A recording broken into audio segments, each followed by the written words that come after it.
Okay, thank you everyone for your patience. We've had some technical difficulties, but I appreciate your hanging in there and apologize in advance for difficulties with your ears. But good afternoon to everyone. My name is Stacy Hutchison, and this is Maureen Iplensky, and we're the reference archivists here at the Chester County Archives.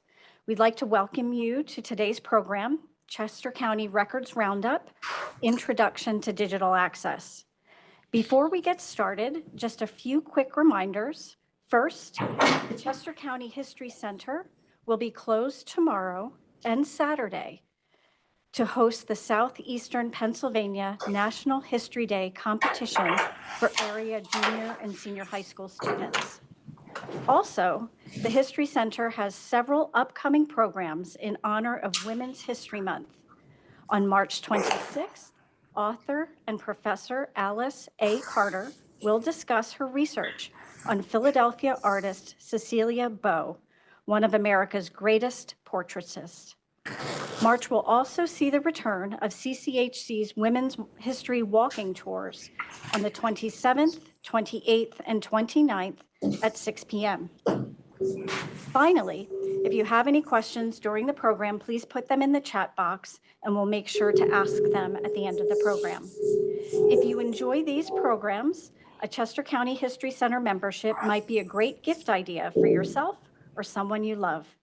Not only does it give you VIP access to events, but it also gets you into most of CCHC's programs, either free or at a discount. So it looks like we have a good quorum here, and we are going to get started with today's program, an introduction to digital access. So thank you for joining us as Maureen and I provide you with an introduction to Chester County Archives digital collection. Before we introduce you to our updated website and our digital collection, I would like to tell you a little bit more about the history of the archives and our journey toward making a digital collection available to you.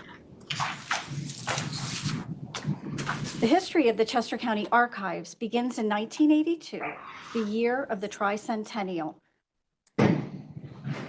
when a partnership was established between the County of Chester and the Chester County History Center, which was known at that point in time as the Chester County Historical Society.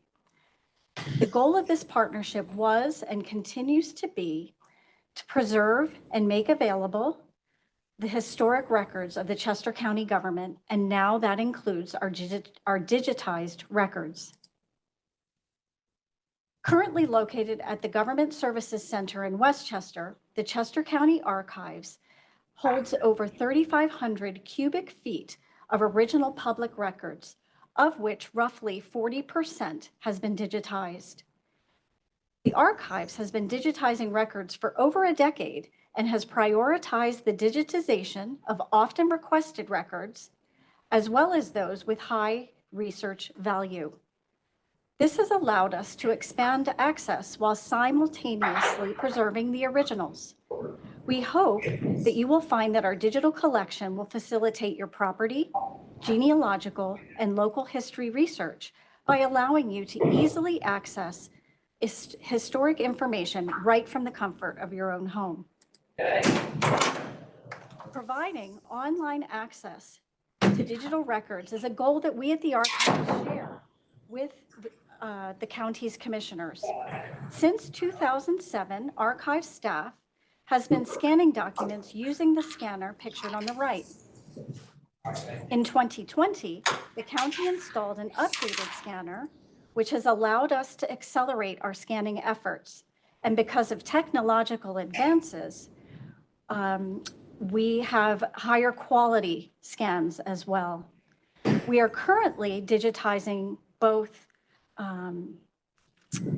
physical records as well as microfilm and microfiche, which means that the Chester County Archives digital collection will continue to expand. Now I'm going to show you how you can access all kinds of records right from the Archives website at chesco.org. Then Maureen is going to demonstrate a record search from index to image to information. For many years now, the archives has been providing access to our digital collection for any of those researchers who were able to visit our research room. For any of you who have made the trek to Westchester, you may remember that both the digitized images and the indexes were arranged by subject heading, just as the records, guides, and indexes are on our website, as you see here. So, if you are a property researcher, then you would typically begin by searching the land records, where we have co-located related records. This part of the archives website has remained the same. Records will continue to be co-located on our website, but what has changed is the structure of each subpage. As an example, let's explore the building blocks of property research, deeds. Because county records are still being created every day, sometimes you will see an explanation which tells you the years included in the archives collection, as well as where to find the records that have yet to be transferred to the archives. So here you see that the archives collection includes deeds from 1688 to 1918. However, we have indexed deeds only through 1865. Okay. We're taking a moment to explore the background noise. All right, everyone, I apologize in advance for the noise. We're next to the cafeteria in the GSC, and that is probably the noise that you may be hearing. So it is a room mic from the ceiling. We're just going to have to progress. If everyone could mute their own mics, if they haven't already done so. Thank you.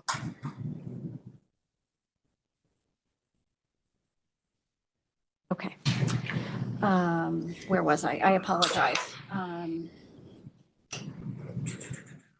Okay, so the who, what, when, where in our records.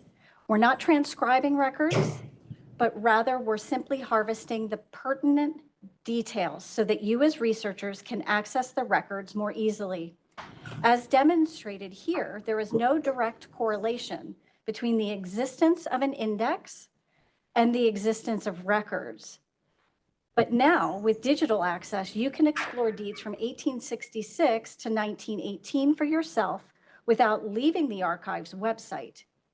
As with digitizing, indexing is an ongoing project for us at the archives, and we are currently working on additional years of both deed and tax records. Anytime that a new index is completed or updated, it will be added to our website. So we always recommend that researchers start by exploring our indexes. As you can see, there is a tab navigation bar that serves as the structure for each subpage. For anyone who has used our site in the past, the index tab will look very familiar, and it is the default setting on each of the subpages. By clicking on one of the hyperlinks in bright blue, you will be redirected to the selected index. So if we click on surnames A, the index will load just as it has previously. And it is easily searchable with a Control F search for Windows or a Command F search for Apple products. The main change to our website is the addition of a new tab right to the right of the index tab, Images. To access the scanned records, you'll click on the hyperlink, which will connect you to Laserfiche. That's the system by which you can access Chester County's public portal for the archives images. The hyperlink on the archives website will take you directly to the archive scans of deed books, beginning with Series 1, letter A, and progressing through the alphabet and later books. In other words, all the way from A to Z. These are the images of the first and last pages of the county's recorded land records here at the archives from the county's founding in the 17th century to 1918. But let's go back to the deed books page from a few slides ago and take a closer look at it. The breadcrumbs at the top show you how we at the archives think about and organize the deed books. They are part of RG 1030, which stands for Record Group 1030. 1030 is the number that we have assigned to the Recorder of Deeds, which is the office that created the record. And deed books comprise Series .001. The breadcrumbs not only give you information about the archive's records, but they are going to help you to navigate the Laserfiche system because they are actually hyperlinks. So if you click on Recorder of Deeds, you will be able to easily access other records from the same record group. Or if you click on Archives, then you will be able to easily jump into any of the other archives records groups, as you can see on the right. Now that you have seen how to navigate Laserfiche, let's go back to the archives website to learn more about deeds. The final tab, the Information tab, gives you background information about the record. We strongly encourage researchers to explore the Information tab, where you can learn more about the history of a particular record, discover related records, or find definitions to terminology specific to a record, as you can see here with the deeds right there. Before turning the program over to Maureen, I want to address a few variations that you may encounter as you are using our updated website.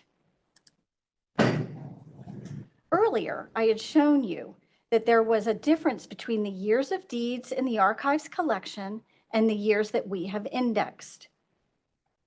Both indexing and digitization are time-intensive and labor-intensive. So we're always working on both indexing as well as digitization. So just as our records are not completely indexed, they aren't fully digitized either. This is why we have put a caveat under every one of the images tabs to let you know that there are many records here at the archives that have not been digitized, roughly 60%, and to point you to the archive's general holding list. You can access the general holdings list by clicking on the hyperlink under the Images tab. And you can access the general holdings list in two places: on the Records, Guides, and Indexes page, in the navigation panel along the left side, and among the hyperlinked bullet points at the center part of the page. The general holdings list shows you the originating office, the available record series, and the years of availability at the archives. You can use this list to quickly see the scope of the archive's physical collection. Another scenario that you may encounter is that some record series are not completely digitized, because as hard as we have tried, there are several that were and still are in the process of digitization when our digital collection was uploaded to Laserfiche. One such case is the Orphans Court Decedent Estate files. For any of you who are looking for probate records and whose last names come at the end of the alphabet, we're going to take this opportunity to thank you in advance for your patience. We're currently working on letter R, but only up until 1860 has been uploaded to Laserfiche. So we're still working on the rest of letter R through 1881, and then we'll complete the rest of the alphabet S through Z for the years 1714 to 1881. In instances like these, we included an addendum to the caveat under the Images tab on our website to indicate that a portion of the records has yet to be digitized. One final variation that you may see on one of the subpages is that there are only two tabs, index and information, instead of the three, index, images, and information. If we don't have any digital scans for a particular record, then there won't be an images tab at all. We did this so that you can easily tell if there are any images available, or in the case of the dog register here, none at all. However, just as we update our website with indexes, so too will Laserfiche be updated with additional files like the Orphans Court Decedent Estate files as we continue to make progress on our digitization efforts. And now I'm going to turn the program over to Maureen, who is going to highlight a new resource available and then walk you through specific example of a record search to illustrate how the website and Laserfiche work together. Maureen?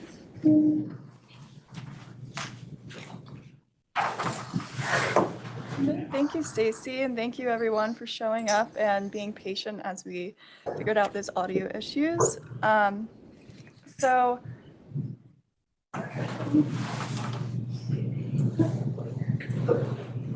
There it goes. So to complement our indexes, we also created a digital access guide, which is available on our website right under the records guide and indexes page.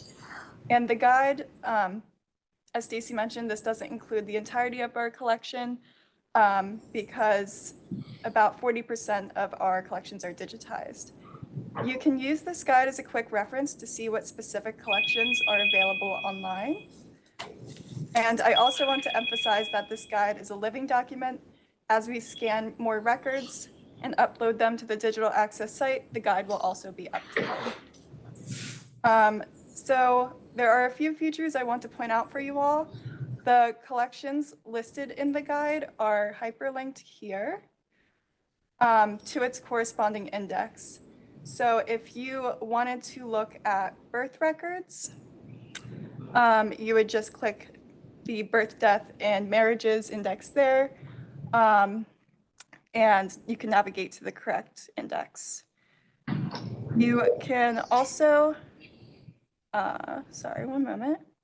You will also notice that some of the digitized records include an asterisk, such as the coroner's dockets, and this signals that there are more extensive papers in our physical collections. And the record group in the guide, that also corresponds to the record groups listed on Laserfiche. So you can use the guide as another reference to find where the collection is held within our digital collections on Laserfiche. The years available, that also only refers to our digitized records. So for example, we only have a couple of our road papers digitized, 1859 and 1865, but in our physical collections, we have road papers from the 1680s all the way to the 21st century. So if you see something within our index that you want to view but's not digitized, you can always call or email us to make that request.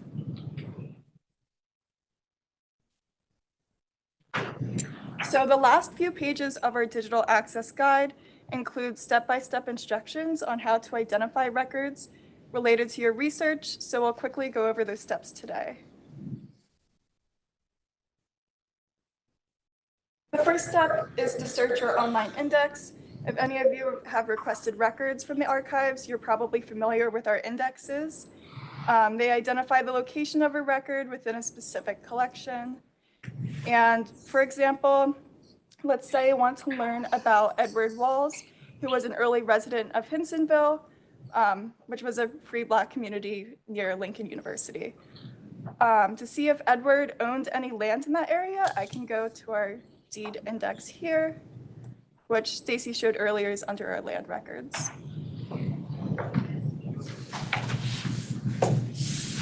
And next, once you are in our index and identify a record related to your research, it is important to take note of the source information, so that could include the file, page, or volume number of a document. So there is a deed for Edward Walls in Upper Oxford in Deed Book C4, page 163. And now that we know where that record is located, we can jump over to our digital collection site to access the actual scan of that record.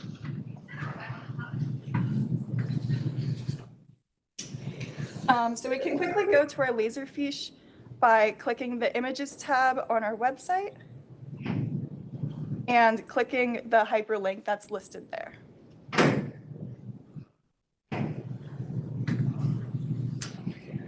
Then we'll use that source information that was listed in the index to find those records within the digital collections. So Edward Wallace deed, that was listed in book C4. So we'll scroll down and click the link to that book, which will take us to that deed. Here's the deed with him and John Leake in Oxford.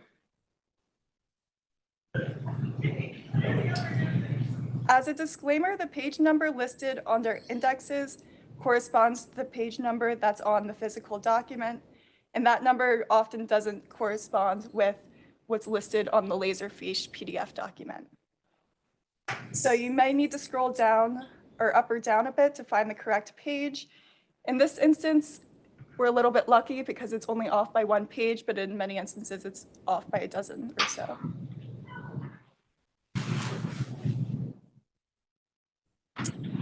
So to learn more about Edward Wallace's property, we may check the tax records. And since he purchased the property in Upper Oxford in 1829, we can check the 1838 tax transcript. And once we bring that index up, we can see that his tax record is located on page 361.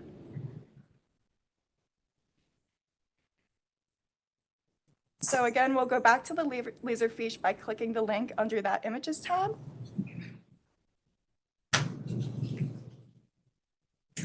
And once we are on the Laserfiche, we'll select the 1838 tax transcript.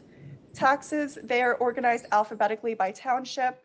So Edward Wallace, he'll be listed in this transcript right here.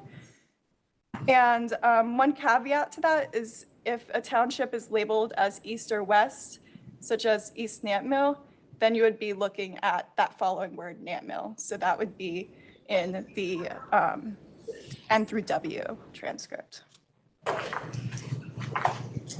So sure enough, Edward Wallace shows up on page 361. And again, this one is a good example because the Laserfiche PDF, it's listed on 335 for the physical documents on page 361. So you might need to scroll up or down a little bit. And for this final record search, we'll check the wills and administration files to see if Edward Wallace gave any of his children or relatives land once he passed away. So we'll go back to that index and scroll down. We can see that his will is located in file 19499. And to find that in our digital collections, we'll scroll all the way to the bottom, and you'll see that that's not in our digital collections because we only digitized wills up to 19282. So again, if you would like to access a record that's not digitized, you can always contact us. You can also refer to our digital access guide to quickly identify which records are digitized. Because Edward Wallace's will was in 1880, that's right on the cusp of what we have within our digital collections.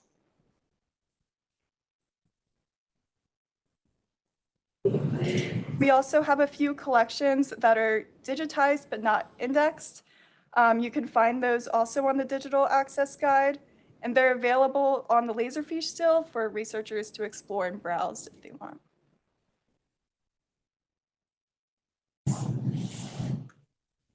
You can also download and print records straight from Laserfiche. Once you click the print icon at the top of the page, this message will pop up.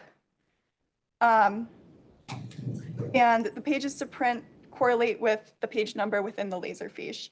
So for Edward Wallace's deed, that's 164 to 165.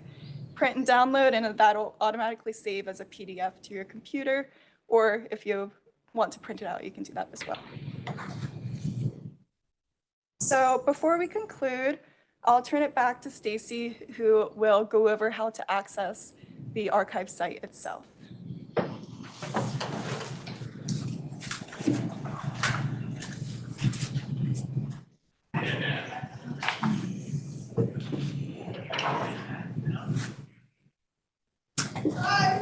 But the first place, and I saw a pop-up message, how do you get to the archives website? So the way you can get to the archives website is right through the Chester County website, chesco.org.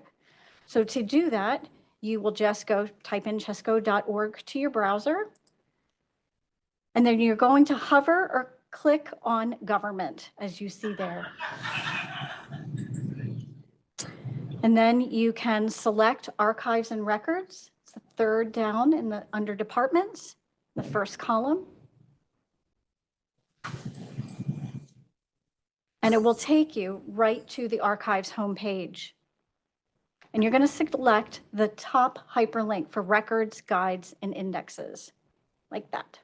And this is the screen that we've focused most on during this presentation. The records, guides, and indexes are organized by subject, and the indexes, images, if they're available, and the information are all going to be accessible via links on this particular web page and the subpages. As Maureen mentioned, if you are interested in a record that has not been digitized, what do you do? The process to request records has not changed. It's remained the same, but you can find the instructions to request records right on the archives homepage by clicking on request records, as you see there. But basically, it's an email to us at CC Archives or call. So what's next for us at the archives? We'd like to invite everyone to mark your calendars and join us for an upcoming program, The Basics of Chester County Property Research, on April 24th, which will be led by our director, Cliff Parker. And we are also excited to announce that we will soon be offering a virtual reference option for researchers. So if you have questions about your research or collections, you will be able to book a 30-minute virtual reference appointment with either Maureen or me. Just watch for a link on our website. We haven't quite figured out when that's going to launch, but just keep checking our website for that link. The archives does remain open for walk-ins. We're open Monday to Friday from 9 a.m. to 4 p.m. Please feel free to stop by, call, or email us. And before we open up the program for questions, we're going to be posting a link for feedback in the chat box. If you wouldn't mind, anyone who's attending via Zoom, please take a moment to complete it. It's very brief, I do promise. And now we're going to open the question up for any questions, or open the program up for questions.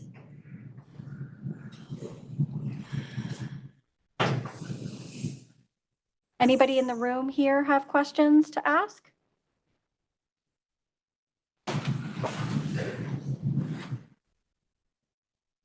Crickets. Okay. Anybody, Cliff?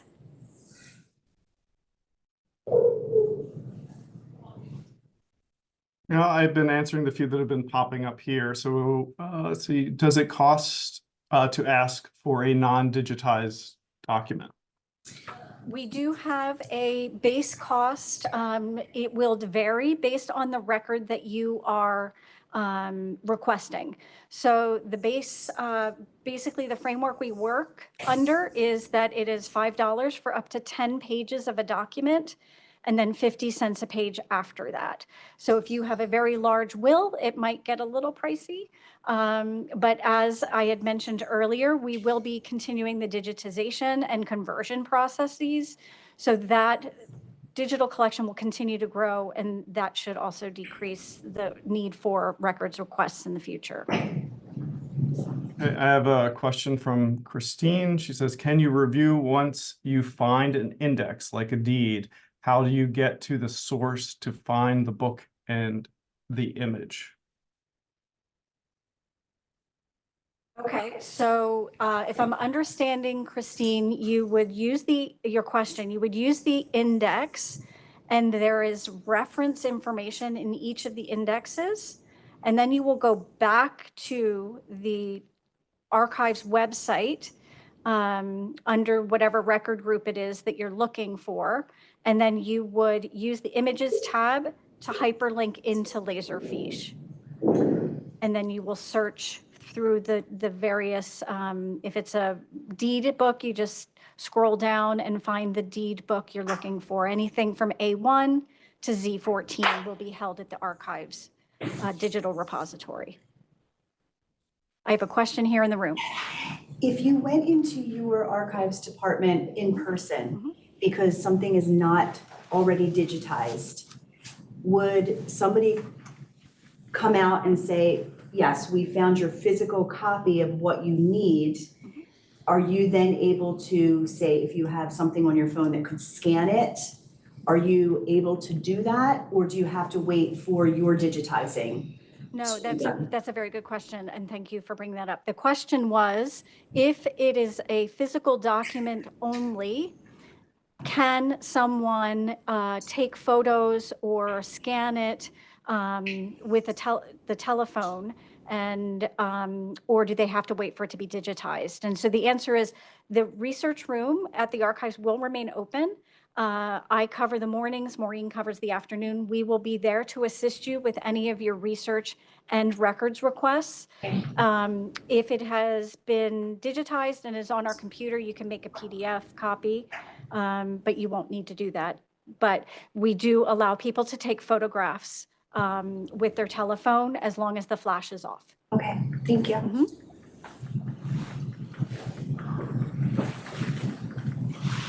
Anyone else? And again, I apologize for the sound issues in advance and in post program for everyone. Thank you for your patience and understanding. One more question in the room. Yeah. Strange question, but you said 40% of your records have been digitized. So, and there's so many different classifications of your documents. So is it 40% of a little bit of all of it? Like, is there one whole section that just hasn't been touched with digitization? Or is it like we've hit every area a little bit? Right. So the question for everyone on Zoom is, how is that 40%-ish of digitized records spread amongst the entire general collection? Are there portions that have not been touched, or have we tried to hit each record group? And the short answer to that is we have prioritized those records that are high demand. So there are or have high research value. So the things that are going to be pulled out a lot, and then we will experience wear and tear on the physical documents, we've prioritized those. So there are entire series that have not been touched. Okay. But they are accessible if you come into the archives or if you request them online. Okay, thank you. Yeah. Any other questions? Will you still need to use the county site for some deeds? Is there still like a time cutoff between? Yes. So a question in the room. Recorder deeds? Yep. For property researchers, anything after 1918, you will still access through the Recorder of Deeds website. That would be the IQS search as well as Eagle Web. That's right on their website. Good question. Okay. Thank you so very much for attending, and thank you in advance for your very, very wonderful patience. It's much, much appreciated. Thank you.